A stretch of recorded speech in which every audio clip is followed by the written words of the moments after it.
having a heated bed can improve your 3D printing quality extremely. That's why I decided to attach one to my Delta printer and show you how you can have this done on your 3D printer too. So let's stop talking and get right into it. I started off by disassembling my homemade bed leveling plate.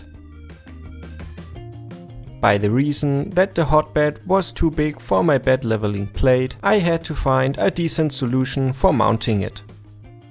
So I took 3 big screws and glued them in place at the lower side of the heated bed with the help of some JB Weld dual component adhesive. This adhesive is extremely thermal resistant and won't make any problems while heating up the heated bed.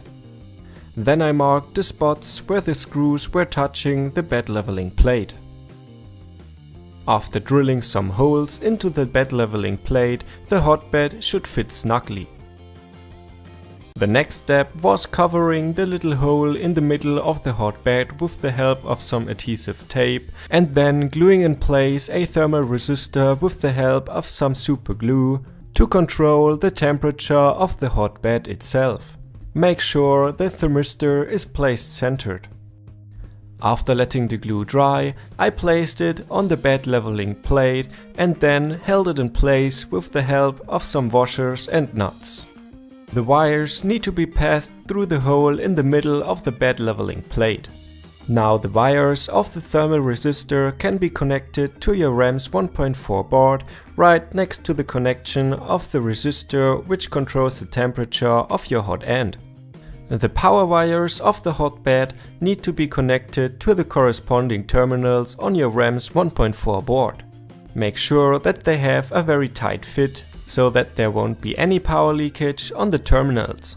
You will also need to attach a new power source for the hotbed itself, marked in the red circle.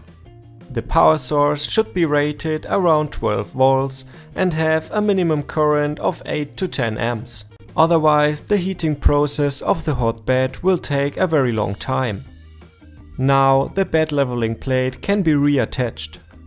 By the reason that my printing plate is too small to hold it in place with the help of some documentary clamps, I decided to mount it properly with the help of 2 washers and some screws. Now the printing plate has a very good connection to the hotbed. For enabling your hotbed in the Marlin.ino firmware, you will need to make some changes in your configuration.h file. You also should take care about your decreased printing height. Now you can activate your hotbed in Pronterface. The hotbed's temperature can be checked in the diagram next to its enabling switch. My first test print turned out pretty well. The lower surface was perfectly smooth. The hotbed also increases the adhesion between your 3D printed objects and your printing plate. If you liked my video, feel free to like, share and subscribe.